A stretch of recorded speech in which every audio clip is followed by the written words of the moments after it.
अस्सलाम वालेकुम, आप देख रहे हैं दुनिया न्यूज़ HD और मैं हूं आपके साथ उमर बशीर। मैं हूं मारिया नज़ीर। हेडलाइंस आपने जानी। बुलेटिन के आगाज में अहम खबर से आगाह करें कि सुप्रीम कोर्ट में फौजी अदालतों में सिविलियंस के ट्रायल के खिलाफ केस। वफाकी हुकूमत ने जस्टिस मंसूर अली शाह के बेंच में शामिल होने पर एतराज़ उठा दिया। जस्टिस मंसूर अली शाह ने खुद को बेंच से अलग कर लिया है, जबकि फौजी अदालतों में सिविलियंस के खिलाफ ट्रायल से मुतालिक 7 रुकनी लार्जर बेंच टूट गया है। मैंने तो पहले ही दिन कहा था, किसी को एतराज़ है तो बता दे। जस्टिस मंसूर अली शाह की जानिब से ये कहा गया, जबकि चीफ जस्टिस ने कहा, आप किस बात पर इस अदालत के मौजूद जज पर एतराज़ उठा रहे हैं।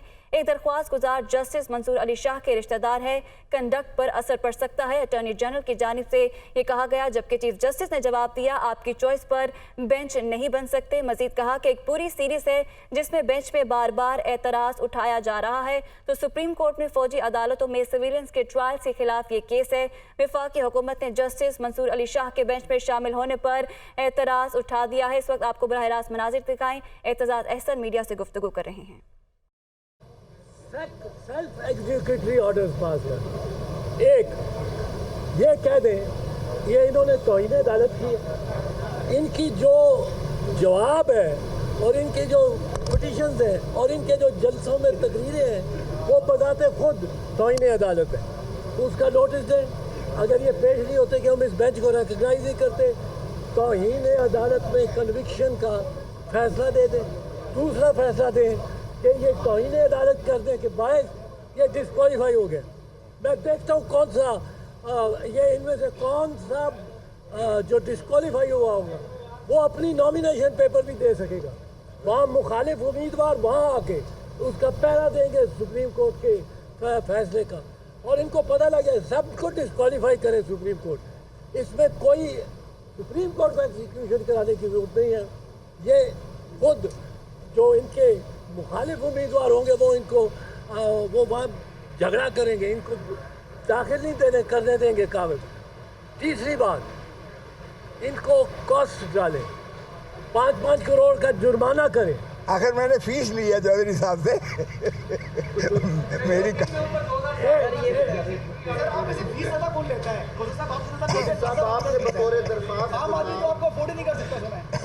मैं 100 रुपया फीस दी है इसमें।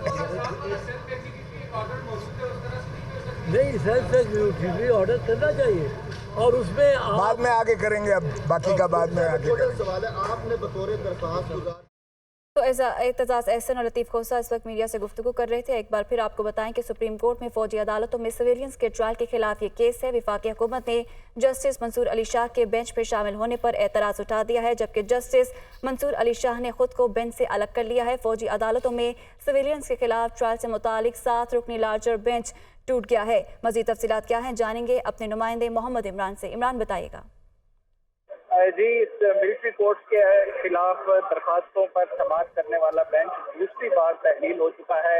पहले इन दरखास्तों पर समाअत के लिए 9 रुकनी बेंच तश्कील दिया गया था, जिसमें जस्टिस काजी फायजीज़ा और सरदार तारिक ने खुद को रिफ्यूज किया था। उसके बाद 2 दिन तक इस केस की समाअत चलती रही और आज अचानक से अटॉर्नी जनरल की जानिब से बेंच के रूबरू ये कहा गया कि वफाकी हुकूमत की जानिब से एतराज किया गया है जस्टिस मंसूर अली शाह पर कि वो इस बेंच में शामिल ना हो, तो यही बेहतर है, क्योंकि उनके कंडक्ट पर ऐसी सूरत में असर पड़ सकता है कि जब एक दरखास्त गुजार का उनसे एक वाज़ेह ताल्लुक है। तो जस्टिस मंसूर अली शाह की जानिब से ये कहा गया कि मैंने तो पहले दिन ही जब समाअत का आगाज हुआ था तो तब ही कहा था कि अगर किसी को मेरे इस बेंच में होने पर एतराज है तो वो बता सकता है और फिर हम प्रोसीडिंग का आगाज करें। तब तो किसी ने बेंच पर एतराज नहीं उठाया, तो अब ऐसा क्या हो गया है। तो अटॉर्नी जनरल की जानिब से ये कहा गया कि मेरा जाती तौर पर जस्टिस मंसूर अली शाह के बेंच में होने पर कोई एतराज नहीं है। ये वफाकी हुकूमत की इन एडवाइस है जो कि मैं इस बेंच को पास कर रहा हूँ। इस पर चीफ जस्टिस की जानिब से काफ़ी बरहमी का इजहार किया गया और उन्होंने कहा कि ये वफाकी हुकूमत किस तरह का कंडक्ट अपना रही है, प्लीज डोंट मलाइन अस, और आप किस बात पर। इमरान, ये खबर आ रही है कि अदालती अमले के मुताबिक 11 बजे दोबारा जो बेंच है वो तश्कील दिया जाएगा। इस हवाले से भी बताएगा, क्या मालूमात हैं? जी बिल्कुल ऐसा ही है।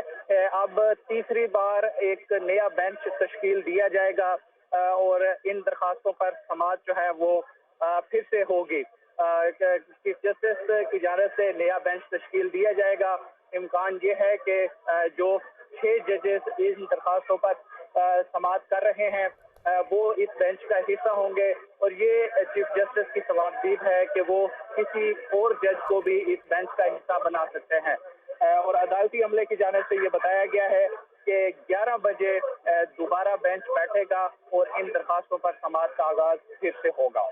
ठीक है इमरान, आप साथ ही रहेगा। ब्यूरो चीफ इस्लामाबाद अदील बड़ाइच भी हमारे साथ मौजूद हैं, उनसे इस हवाले से जो पेशरफ्त है मजीद उस हवाले से जानते हैं। अदील, आप आगाह कीजिएगा, क्या मामला चल रहे हैं, क्या पेशरफ्त हो सकी है? 11 बजे नया बेंच तश्कील दिया जाएगा।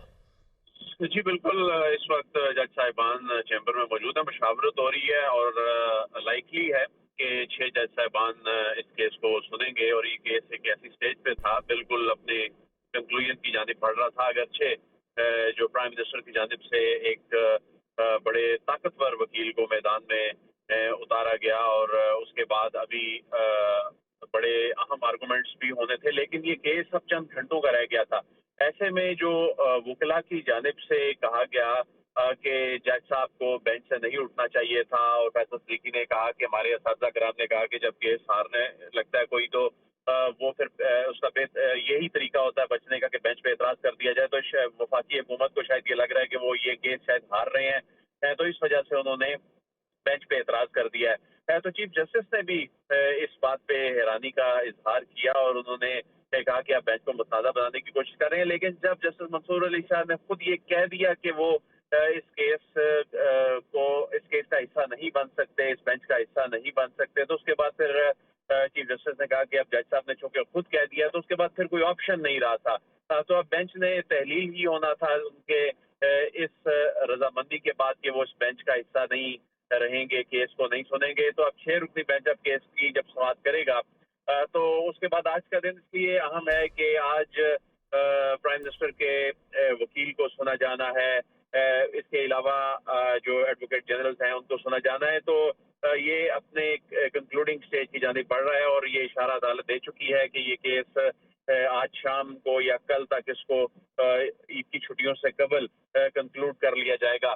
तो अब से चंद मिनट्स बाद ही नया रोस्टर आ जाएगा और उसके बाद 11 बजे का टाइम अदालती अमले की जानिब से दिया गया है। आमतौर पे जो लार्जर बेंच होते हैं ये 11:30 बजे के बाद बैठते हैं, लेकिन इस केस की हसासियत। अच्छा अदील, एक सवाल है कि जिस तरह ये बेंचेस टूट रहे हैं तो ये बेंचेस का इस तरह टूटना प्रोसीडिंग को कितना अफेक्ट कर सकती है ये चीज़? देखिए, इसमें तो कोई शक नहीं है कि जिस तरह जस्टिस काजी फायज ईसा साहब ने अपना इख्तलाफी नोट लिखा और उन्होंने एक बहुत बुनियादी नुक्ता जो है उसको उठाया तो एक डिबेट तो शुरू हो गई और उसके बाद जस्टिस मंसूर अली शाह जो हैं उनकी जानिब से अगरचे इसमें कोई ऐसा आईनी कानूनी नुक्ता या एतराज नहीं उठाया गया, लेकिन उन पर चूंकि तो एतराज आ गया तो बेंच की जो एक पेस होती है केस को सुनने की वो यकीनन डिस्टर्ब होती है, क्योंकि ये जज साहिबान के लिए भी ज़ाहिर सरप्राइज था और इसमें पहले दिन ही ये वाजे हो चुका था कि जस्टिस मंसूर अली शाह के ऊपर कोई एतराज जो है वो किसी को नहीं है। उन्होंने खुद ही अगर पूछ लिया था और उसके बाद जाने से एतराज होना और उसके बाद इसको रोकने की कोशिश की गई, इस एतराज पर एतराज करने की कोशिश की गई बल्कि किया गया, लेकिन जब जज साहब ने खुद ये डिसीजन ले लिया तो ये यकीनन इस केस की प्रोसीडिंग के लिए एक धचका जरूर है। लेकिन जस्टिस काजी फायज ईसा साहब का इस केस से अलग होना और जिस अंदाज से वो अलग हुए और उन्होंने जो नुकात उठाए थे और उसके बाद जस्टिस सरदार तारिक ने उनकी तोसी की, वो बेंच से अलग हुए, तो उसने एक डिबेट को जरूर जन्म दिया और एक नई बहस ने जरूर जन्म लिया। तो उसके बाद अब देखना होगा कि इसमें फरोग नसीम जो हैं वो किन नुकात को उठाते हैं, क्या उन ग्राउंड्स को टच किया जाएगा जो जस्टिस काजी फायज ईसा की जानिब से एतराजात उठाए गए थे और उनकी जानिब से बेंच से खुद को अलग किया गया था, 2 जजेस की जानिब से अलग किया गया था। तो ऐसे में अब जब अदालत बैठेगी और अदालत, चूंकि ये तो अभी प्रोसीडिंग ऑलमोस्ट शुरू ही हुई थी और एतराज सामने आ गया, तो आज की प्रोसीडिंग में अब बाकायदा अभी शुरू होना है जिसमें इस केस के मेरिट से मुतालिक आर्गूमेंट सामने आने। ठीक है आदिल, जैसे कि आज की प्रोसीडिंग में अभी शुरू होना है और बेंच एक मतलब फिर से भी तश्कील दिया जाना है, तो जब समाअत को पिछले हफ्ते जब इतवार की छुट्टी की वजह से मुलतवी किया गया था पीर के रोज तक के लिए, तो चीफ जस्टिस साहब ने कहा था कि कोशिश करेंगे कि मंगल तक हम कोई फैसला सुना दें, मंगल तक किसी फैसले पर पहुंच जाएं। अब जो आज पेशरफ हुई है, बेंच एक मरतबा फिर से टूटा है, तो क्या लगता है आपको, क्या देख रहे हैं और कानूनी माहिरीन का इस हवाले से क्या कहना है कि किस तरीके से अब ये केस आगे बढ़ेगा?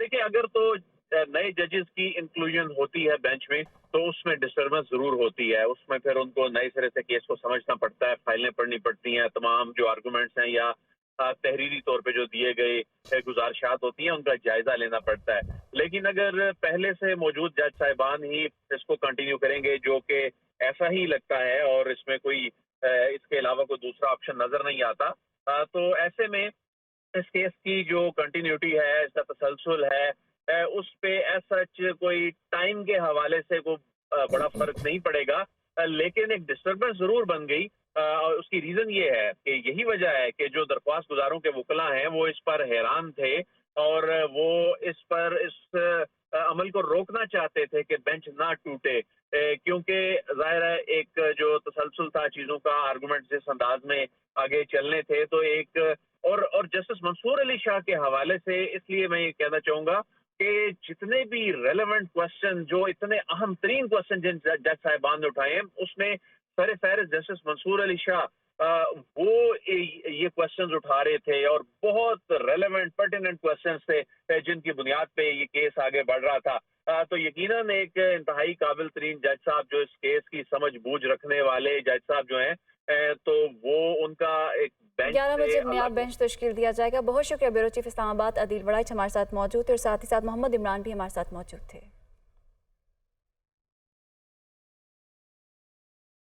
आपको बताएं कि नवाज शरीफ की वतन वापसी के लिए कानूनी पेचीदगियां हैं, लेकिन उससे पहले आगाह करें, लाहौर से खबर है FIA की टीम और पुलिस चौधरी परवेज इलाही को लेने कैंप जेल पहुंच गई है। FIA team money laundering case के हवाले से परवेज इलाही से मजीद तहकीकात करेगी। FIA टीम गिरफ्तार गनमैन चौधरी मोहम्मद जमान के हवाले से भी सवाल जवाब करेगी। आपको बताएं कि FIA की टीम और पुलिस चौधरी परवेज इलाही को लेने कैंप जेल पहुंच गई है, जबकि FIA team money laundering case के हवाले से परवेज इलाही से मजीद तहकीकात करेगी। FIA टीम गिरफ्तार गनमैन चौधरी जमान के हवाले से भी सवाल जवाब करेगी। तो आपको एक बार फिर आगाह करें कि FIA की टीम और पुलिस चौधरी परवेज इलाही को लेने कैंप जेल पहुंच गई है। तफसीलात क्या है जानेंगे राहिल सैयद से। राहिल बताइएगा।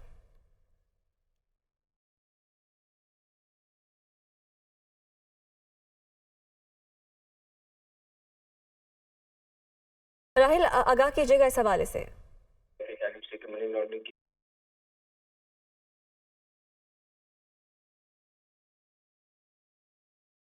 एक बार फिर आपको बताएं कि लाहौर से खबर है, FIA की टीम और पुलिस चौधरी परवेज इलाही को लेने कैंप जेल पहुंच गई है। FIA team money laundering case के हवाले से परवेज इलाही से मजीद तहकीकात करेगी। FIA टीम गिरफ्तार गनमैन चौधरी मोहम्मद जमान के हवाले से भी सवाल जवाब करेगी। तो FIA की टीम और पुलिस चौधरी परवेज इलाही को लेने कैंप जेल पहुंच गई है और उनसे तहकीकात जो है उसका दोबारा आगाज किया जाएगा। FIA टीम गिरफ्तार गनमैन चौधरी मोहम्मद जमान के हवाले से भी उनसे सवालात पूछेगी। राहिल सैयद इस वक्त हमारे साथ मौजूद है, उनसे मजीद तफसीलात लेंगे। राहिल आगाह कीजिएगा। हेलो जी राहिल बताइएगा। FIA की जो टीम है सीनियर अफसरान पर मुश्तमिल और पुलिस के साथ जो है वो कैंप जेल के बाहर मौजूद है, जहाँ पर साबिक वज़ीर पंजाब परवेज इलाही को जो है वो दोबारा गिरफ्तार करने के हवाले से जो है वो जेल हुकाम से जो है वो बातचीत की जा रही है। इससे पहले जो है वो FIA की टीम ने जो है वो चौधरी परवेज इलाही को हिरासत में लिया था, ताहम उनको जो है वो जुडिशल भेज दिया गया था, जिसके बाद अब दोबारा अदालत से जो है वो इजाज़त लेकर जो है वो कैंप जेल जो है वो FIA की टीम पहुंची। इससे पहले चौधरी परवेज इलाही के मुबीना तौर पर फ्रंटमैन चौधरी मोहम्मद जमान को भी कहा यह जा रहा है कि FIA की टीम ने गिरफ्तार किया।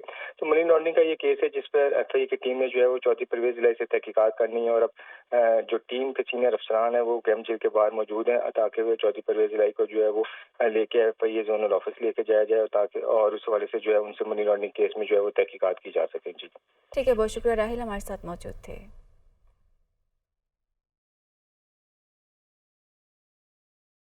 लाहौर में मानसून का तूफानी स्पेल, कल शाम से वक्फे से तेज बारिश का सिलसिला जारी। मूसलाधार बारिश से सड़कें दरिया का मंजर पेश करने लगी हैं।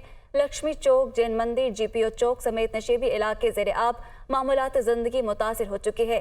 लाहौर में सबसे ज्यादा बारिश पानी वाला तालाब में 165 मिलीमीटर रिकॉर्ड, जबकि लक्ष्मी चौक में 161, कुर्तबा चौक में 154 मिलीमीटर बारिश रिकॉर्ड की गई है। इस वक्त शहर की क्या सूरत हाल है, जानेंगे ज़ैनुल आबिदीन से। ज़ैन, आगाह कीजिएगा।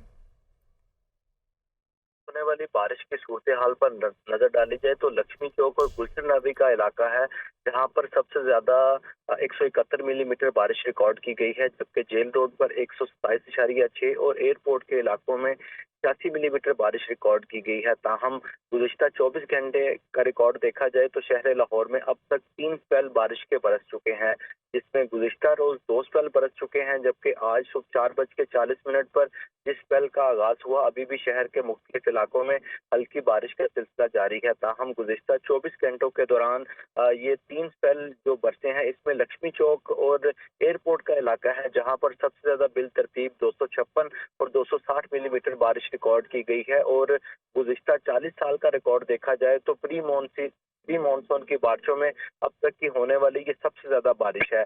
इसके अलावा गुज़िश्ता 24 घंटे के रिकॉर्ड के मुताबिक जेल रोड पर 171.5 मिलीमीटर, गुलबर्ग में 142 मिलीमीटर और लाहौर के इलाका अपर माल में 121 मिलीमीटर बारिश रिकॉर्ड की जा चुकी है।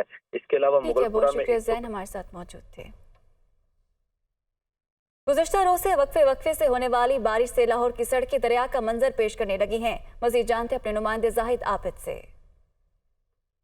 जी बिल्कुल, गुज़श्ता चंद रोज से जिस शिद्दत की गर्मी पड़ रही थी उसी शिद्दत के साथ गुज़श्ता रोज बारिश शुरू हुई है, जो कि ताहाल जारी है। इस वक्त भी आसमान बादलों से बिल्कुल ढका हुआ है और सुरमई बादल इस वक्त बिल्कुल कंट्रोल संभाले हुए हैं। लेकिन इस वक्त जो सूरत हाल है, लाहौर पानी पानी हो चुका है और ये सूरत हाल सिर्फ किसी एक इलाके की या किसी एक सड़क की नहीं है। लाहौर के जिस तरफ भी जाएं इस वक्त यही सूरत हाल नज़र आ रही है। लेकिन इस वक्त हम माल रोड पर मौजूद हैं, यहाँ पर सबसे अहम तवज्जो दी जाती है हर महकमे की जानब से, लेकिन इसके बावजूद यहाँ देख सकते हैं कि पानी की जो सूरत हाल है, यहाँ पर कैमरे की आंख से बराह रास्त आपको दिखाते हैं। ये ज़रा देखिए, ये गवर्नर हाउस के सामने, ये गवर्नर हाउस की दीवारें इसके साथ हैं और गवर्नर हाउस के सामने माल रोड है, जिस पर इस वक्त ये सूरत हाल नज़र आ रही है। यहाँ पर गाड़ियाँ रुकी हुई हैं, मोटरसाइकिलें रुकी हुई हैं और इसी किस्म की सूरत हाल नज़र आ रही है। और इसकी वजह यही है कि जो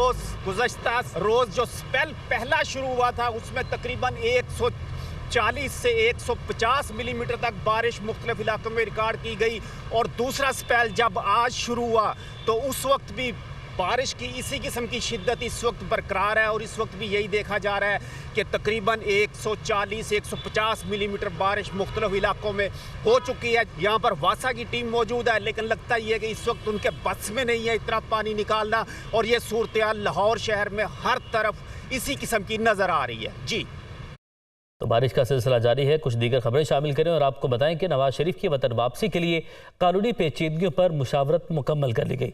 नवाज शरीफ की लीगल टीम की हिकमत अमली तैयार करके नवाज शरीफ को ब्रीफिंग, ईद के फौरी बाद वकालतनामे में नवाज शरीफ को लंदन भिजवाए जाएंगे।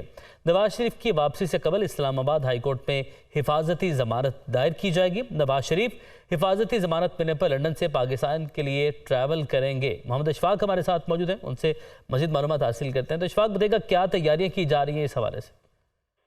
जी बिल्कुल, साबिक वज़ीर-ए-आज़म नवाज शरीफ की वतन वापसी के लिए कानूनी पेचीदगियों पर कानूनी मुशावरत मुकम्मल हो चुकी है।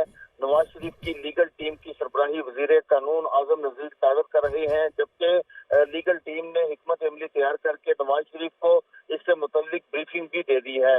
ये भी कहा गया है कि ईद के फौरी बाद वकला की जानिब से वकालतनामे नवाज शरीफ को लंदन भिजवाए जाएंगे। नवाज शरीफ की वतन वापसी से कबल इस्लामाबाद हाई कोर्ट में हिफाजती दरख्वास्त जमानत दायर की जाएगी और नवाज शरीफ हिफाजती जमानत मिलने पर लंदन से पाकिस्तान के लिए ट्रैवल करेंगे।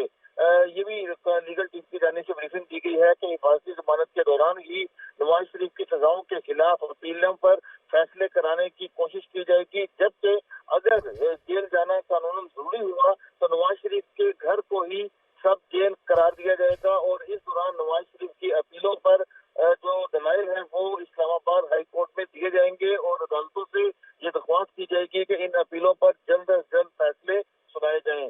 तो नवाज शरीफ की लीगल टीम ने हिकमत अमली तैयार करके नवाज शरीफ को मुकम्मल ब्रीफिंग दे दी है इस हिकमत अमली पर अमल दरामद का आगाज होगा। ठीक है अशफाक, आपने हमें आगाह किया, आपका बहुत शुक्रिया। Welcome back. मनासिक हज का आगाज़ हो गया। आज़मीन हज मिना पहुंचना शुरू हो गए। मिना में खैमों की बस्ती आबाद आज़मीन आज रात मिना में ही क़याम करेंगे। आज़मीन हज कल नमाज फ़जर की अदायगी के बाद मिना से मैदान अरफात रवाना होंगे। हज का रुकन आज़म वक़ूफ़ अरफा कल अदा किया जाएगा। रुकन आज़म अदा करने के बाद हुज्जाज कराम कंकरियाँ जमा करेंगे। हुज्जाज कराम कल रात मुज़दलिफ़ा में खुले आसमान तले गुजारेंगे। आमिर सईद अब्बासी, नुमाइंदा दुनिया न्यूज़ मक्का मुकरमा से हमारे साथ मौजूद हैं, उनकी जाने बढ़ते हैं। आमिर, आगाह कीजिएगा, मनासिक हज का आगाज़ हो गया है। जी बिल्कुल, मक्का मुकरमा से मनासिक हज का बाकायदा आगाज हो चुका है और लाखों आज़मीन हज मनासिक हज की अदायगी के लिए मक्का मुकरमा से मिना रवाना हो चुके हैं। ये रात से सिलसिला शुरू हो चुका था और आज नमाज ज़ोहर से कबल तमाम जो आज़मीन हज हैं वो मिना पहुंच जाएंगे और उसके बाद जो सऊदी अरब की तारीख का सबसे बड़ा इज्तिमा है, 25 लाख हुज्जाज कराम इस मनासिक हज अदा कर रहे हैं। और सऊदी वजारत हज के मुताबिक 2020 से जो नाफिज कोरोना पाबंदियां हैं उनको मुकम्मल खत्म करने के बाद इस साल सबसे बड़ा इज्तिमा 25 लाख हुज्जाज कराम का हो रहा है और इसमें कल 9 ज़िलहज को तमाम जो हुज्जाज कराम हैं वो मैदान अरब। जी ठीक है आमिर सईद अब्बासी, आपने हमें आगाह किया, आपका शुक्रिया। तो बड़ी ईद की आमद है। कराची के मवेशी मंडी में खूबसूरत और तगड़े जानवर बड़ी तादाद में मौजूद हैं, मगर जानवरों की कीमतें ज्यादा होने के बायस कहा खरीदने से कासिर है। मंडी की क्या सूरत हाल है, जानते हैं अली हफीज से। जी बिल्कुल, कराची में हम बकरों की सबसे बड़ी मंडी में मौजूद हैं। गुलशन इकबाल हसन स्क्वायर पे ये मंडी जो है लगाई गई है। यहाँ पर बकरों की बड़ी तादाद जो है वो मौजूद है, लेकिन ख़रीदार जो है वो आ रहे हैं और मायूस जा रहे हैं। उसकी वजह ये है कि वो जेब में जितने पैसे लेके आते हैं यहाँ पर बकरा जो है उससे ज़ायद कीमत पे जो है फ़रोख्त हो रहा है। अगर हम बात कर लें, हैं छोटे छोटे बकरे, लेकिन इनकी कीमतें बहुत बड़ी हैं, बहुत ज़्यादा हैं। 1,50,000, 1,80,000, 1,65,000 तक का जो है बकरा यहाँ पर जो है फ़रोख्त हो रहा है। एक शहरी जो है अभी बकरे का सौदा कर रहे थे, जब उनको व्यापारी ने कीमत बताई कि 1,65,000, तो शहरी जो है वो हैरान हो गए। उनका कहना है कि एक बकरा या दो बकरे, तो व्यापारी ने जवाब दिया कि एक बकरे की कीमत जो है 1,65,000 है। ये सूरत हाल है। यहाँ पर तमाम लोग जो है जानवरों को पसंद कर रहे हैं, बकरों को पसंद कर रहे हैं, लेकिन जब बात आती है कीमतों की तो सौदे जो है बड़ी मुश्किल से जो है बन रहे हैं। अब ईद उल अज़हा में जो है कुछ ही दिन रह गए हैं, गिनती के कुछ ही वक्त रह गया है। यही वजह है कि मुकाबला सख्त है। शहरी कोशिश कर रहे हैं, मगर व्यापारी जो है वो कीमतें जो है कम करने के लिए तैयार नजर नहीं आते। जी, ईद उल अज़हा करीब आ गई, मगर मवेशी मंडियों में गाहक ना होने के बराबर हैं। व्यापारी खरीदारों की राह तकने लगे, बताएंगे आमिर जमील। जी बिल्कुल, जैसे जैसे ईद कुर्बान करीब आती जा रही है, मंडियों की रौनकें जो हैं वो बहाल होती जा रही हैं। इससे पहले तो मंडियों में हमें जो गाहक थे वो न होने के बराबर नज़र आ रहे थे, लेकिन अब चूँकि दिन इंतहाई कम रह चुके हैं तो इसी वजह से हमें अब दिन के औकात में भी और शाम के औकात में ज़्यादा लोग नज़र आते हैं। इस वक्त भी हम रिंग रोड मंडी में मौजूद हैं, जहाँ पर हमें गाहक तो बहुत ज़्यादा नज़र आ रहा है, लेकिन ख़रीदारी फिर भी होती नज़र नहीं आ रही। लोगों का कहना ये है कि जो यहाँ पर जानवर मौजूद हैं उनकी कीमतें उनकी इस्तात बाहर है। यही वजह है कि यहाँ से उन्हें मायूस जाना पड़ता है किसी दूसरी मंडी।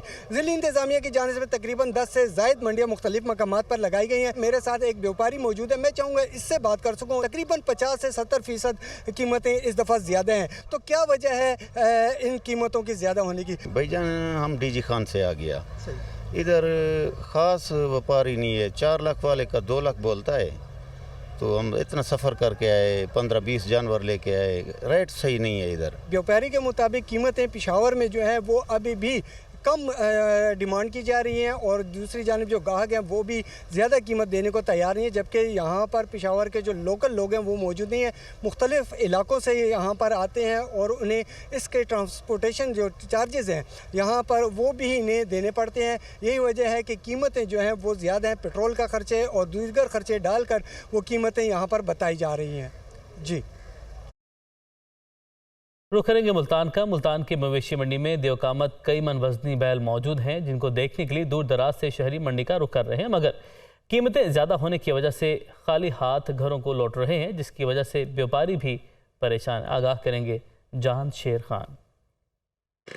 जी, जसवंत नगर की मवेशी मंडी है जहां पर मैं मौजूद हूं। बैल सेक्शन है, बड़े बड़े बैल आए हुए हैं, रंग नस्ल मुख्तलिफ और बड़े बड़े वज़न हैं जिनके भारी भारी बैल हैं।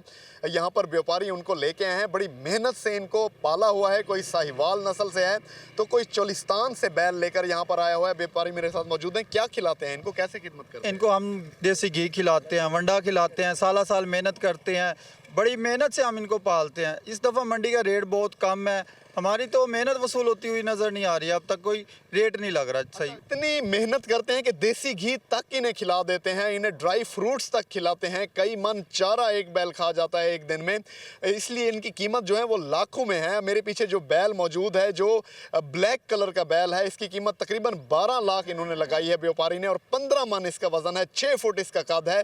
लेकिन अभी तक कोई इसका खरीदार यहाँ पर नजर नहीं आया। तो मंडी इस दफ़ा जो है वो डाउन है, खरीदार कम है। जी आगे बढ़े और आपको बताएं कि सार्फिन को बिला तातुल बिजली की फराहमी का ख्वाब अधूरा रह गया। NTDC के 6 बड़े मंसूबे माली मुश्किलात के बाइस ताखीर का शिकार हैं।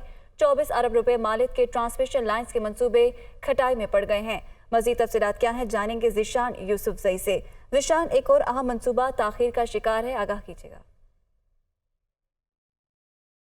देखिए, पावर सेक्टर का मसला यही है कि यहाँ पर हम 37,000 मेगावाट बिजली तो पैदा कर सकते हैं, लेकिन उसे ट्रांसमिट नहीं कर सकते। और उसका वजह यह है कि हमारा जो तरसीली और तकसीमी निज़ाम है वो नाकिस हो चुका है। और उसकी जब तवानाई माहिरीन से बातचीत होती है तो उनका कहना है कि इसमें इन्वेस्टमेंट की जाए तभी ये बेहतरी की तरफ आएगा। लेकिन इन्वेस्टमेंट तो दूर की बात, जो जारी मनसूबे हैं वो भी ताख़ीर का शिकार है। और ये NTDC की कारकर्दगी पर एक सवालिया निशान है। National transmission and dispatch company की कारकर्दगी पर यह सवालिया निशान है कि 6 बड़े मनसूबे जो है वो ताख़ीर का शिकार है। सुख की किनारी मनसूबे की अगर बात की जाए, जो 876 मेगावाट का प्रोजेक्ट है, उसका 70% तक काम हो चुका है, लेकिन ट्रांसमिशन लाइन्स का आगाज़ अभी तक नहीं हो सका। इस तरह के ये 6 मनसूबे हैं जो कि 24 अरब रुपए मालियत के मनसूबे हैं, लेकिन वो सुस्तरवी का शिकार है। और ये जब NTDC की जानिब से पूछा गया तो उनकी तरफ से ये जवाब दिया गया कि LCs ना खोलने की वजह से जो है ये माली, एक तो जानिब तो लेट हो रहे, दूसरी जानिब माली मुश्किलात का भी शिकार है। अगर दीगर मनसूबों की बात की जाए तो सवाबी और हरीपुर के जो है बिजली के तरसीली 2 मनसूबे जो है लेट हो रहे हैं और ताख़ीर का शिकार है। साथ साथ जो है दिबाजी और QBA ट्रांसमिशन लाइन्स भी तामीर न हो सकी। और ये जो मनसूबे हैं इनमें ताख़ीर हो रही है तो ख़दशा ज़ाहिर किया जा रहा है। जो पावर डिवीज़न के ज़राए हैं वो बता रहे हैं कि चूँकि लोड ज़्यादा बढ़ रही है तो इस वक्त एक ब्रेकडाउन का भी खदशा है अगर ये मनसूबे और इस तरह के जो दीगर मनसूबे वो बर वक्त मुकम्मल ना हो सके। और ये जो हमारी तकसीमी और तरसीमी निज़ाम है इसमें जब तक हमारे साथ